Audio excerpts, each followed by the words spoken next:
अस्सलाम वालेकुम my lovely YouTube family. उम्मीद है आप सब खैरियत से होंगे। आज हम एक बहुत अहम मौजू पे बात करेंगे। आज जिस मर्ज़ के मुतल्लिक हम बात करेंगे उसका नाम है डिमेंशिया, या बुढ़ापे में यादाश्त के कम हो जाने या ख़त्म हो जाने का मर्ज़। ये ख़ासा आजकल कॉमन हो रहा है। जिस तरीके से माशाल्लाह हमारे बुज़ुर्गों की क्वालिटी ऑफ लाइफ बेहतर हो गई है और उनकी माशाल्लाह लंबे अरसे तक वो हयात रहते हैं, तो उम्र के आखिरी हिस्सों में उनकी यादाश्त कमज़ोर हो जाती है और वो पहले आम रोज़मर्रा की चीज़ें भूल जाते हैं और उसके बाद अहम चीज़ें भूल जाते हैं। इस मर्ज़ को बुढ़ापे में यादाश्त का मर्ज़ या डिमेंशिया कहते हैं।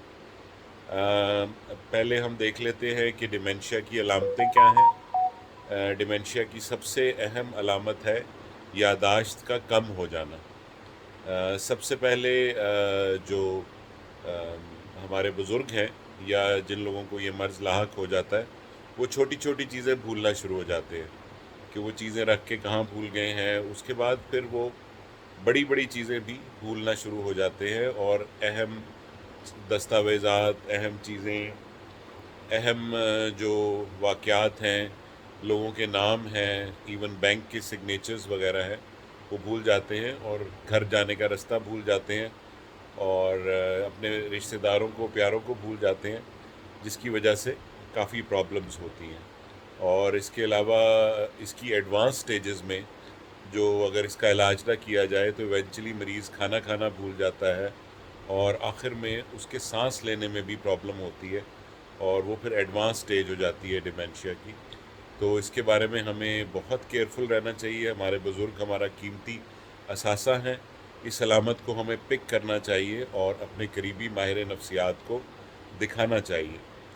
अब यहाँ पे अहम सवाल ये बनता है, हाँ इसमें एक दो और अलामतें भी हो जाती हैं कि चलने में प्रॉब्लम हो जाता है बुज़ुर्गों को और फिर वॉशरूम यूज़ करने में भी प्रॉब्लम्स हो जाते हैं।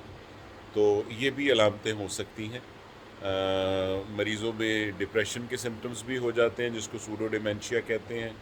ज़िंदगी में उसकी मामलात में दिलचस्पी कम हो जाती है और बुज़ुर्ग जो हैं वो चिड़चिड़े हो जाते हैं और बाज़ औक़ात ऐसी कुछ उनकी सिम्टम्स भी हो जाते हैं कि जो एबनॉर्मल बिहेवियर या गैर मामूली या माशरती तौर पे काबिल कबूल रवैया उनका नहीं रहता। अब इस मर्ज़ की तशख़ीस कैसे हो सकती है? बुनियादी तौर पे अपने बुज़ुर्गों के, अपने प्यारों के करीब आप जो रह रहे होते हैं, तो आप देखते हैं कि उनमें पहले यादाश्त कम होनी शुरू हो गई है, फिर उनके रवैया एबनॉर्मल हो गया है, तो उनको आप करीबी माहिर नफ्सियात को दिखाते हैं। वो अपने क्लिनिक में ही कुछ टेस्ट कर लेता है, जिसमें सबसे अहम MMSE है, मिनी मेंटल स्केल एग्जामिनेशन, और उसके बाद CT स्कैन है जिसमें उनके दिमाग में तब्दीली नज़र आ जाती है, MRI है, और उसके अलावा डिफरेंट लैब टेस्ट है जिसके ज़रिए इसकी तशख़ीस हो सकती है।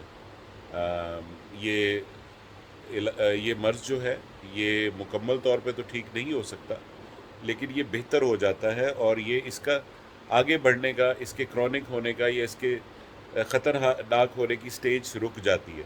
क्योंकि डिमेंशिया को अगर ट्रीट ना किया जाए, इसका इलाज ना किया जाए, तो ये एडवांस स्टेजेस की तरफ बढ़ता जाता है। तो लिहाजा इसका इलाज बहुत ज़रूरी है और इलाज के जो तरीक़ाकार है उसमें यह है कि आप इसको अपने करीबी माहिर नफ्सियात को दिखाइए, जो कुछ ऐसी अद्वियात आपको देंगे जिसमें दिमाग के वो केमिकल्स पूरे हो जाएंगे जिनके कम होने या ख़त्म होने से डिमेंशिया होता है।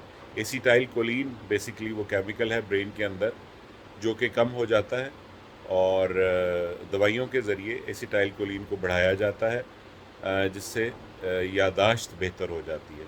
इसी तरह एक साइकोथेरेपी होती है जिसको ओरिएंटेशन थेरेपी कहते हैं, जो माहिर नफ्सियात के साथ जो साइकोलॉजिस्ट होते हैं वो उनके साथ ज्वाइन करके पेशेंट्स को ओरिएंटेशन थेरेपी बताते हैं और फिर आपके जो फैमिली मेम्बर्स हैं वो ओरिएंटेशन थेरेपी घर में करते हैं। उसके अलावा इस मर्ज़ में अच्छी खुराक का बहुत रोल है और अगर कोई अमराज हैं जैसे शुगर है, ब्लड प्रेशर है, दिल का मर्ज़ है डिमेंशिया के साथ, तो उसका कंट्रोल होना बहुत ज़रूरी है। اس کے علاوہ فزیکل ریہیبلیٹیشن کا اس میں بڑا رول ہے، ایکسرسائزز کا، اور ہمارے بزرگوں کو زندگی میں انوالو رکھنے کے ڈفرینٹ طریقے جو ہیں وہ بہت ضروری ہیں۔ آپ دیکھیے کہ وقت کے ساتھ ساتھ ہم اگر اپنے گھروں کو دیکھیں تو ہر فیملی ممبر کا الگ گھر ہے، اور بزرگ جو ہے ان کو ہم ایک کمرے تک محدود کر دیتے ہیں، اور ان سے یا کھانے کے ٹائم پہ ملاقات ہوتی ہے، ہم ان کو ٹائم نہیں دیتے، ہمارے بچے ان کو ٹائم نہیں دیتے، اور ہمارے لیے وہ ایک بزرگ جو ہیں وہ ایک ڈپریشن کا یا اکیلے پن کا شکار ہو جاتے ہیں۔ تو ہمیں بزرگوں کو مختلف لائف ایکٹیویٹیز میں انوالو کرنا بہت ضروری ہے۔ یہ مرض دوائی کے ساتھ بہتر ہو جاتا ہے۔ اب آخر میں آپ کو یہ بتاؤں کہ اس سے بچا کیسے جا سکتا ہے۔ دیکھیں، یہ بڑی امپورٹنٹ بات ہے کہ اگر ہم اپنے دماغ کو اچھے مؤثر طریقے سے استعمال کرتے رہیں تو ہمیں یہ مرض کم سے کم ہوگا۔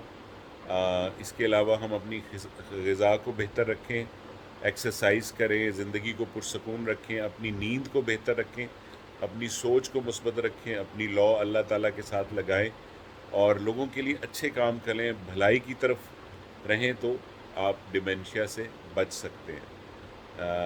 اللہ تعالیٰ ہم سب کو محفوظ رکھے، ہمارے بزرگوں کو محفوظ رکھے، ہمارے بزرگوں کا سایہ ہم پہ قائم رکھے۔ انشاءاللہ پھر آپ سے ملاقات ہوگی۔ اپنا خیال رکھیے۔ اللہ حافظ۔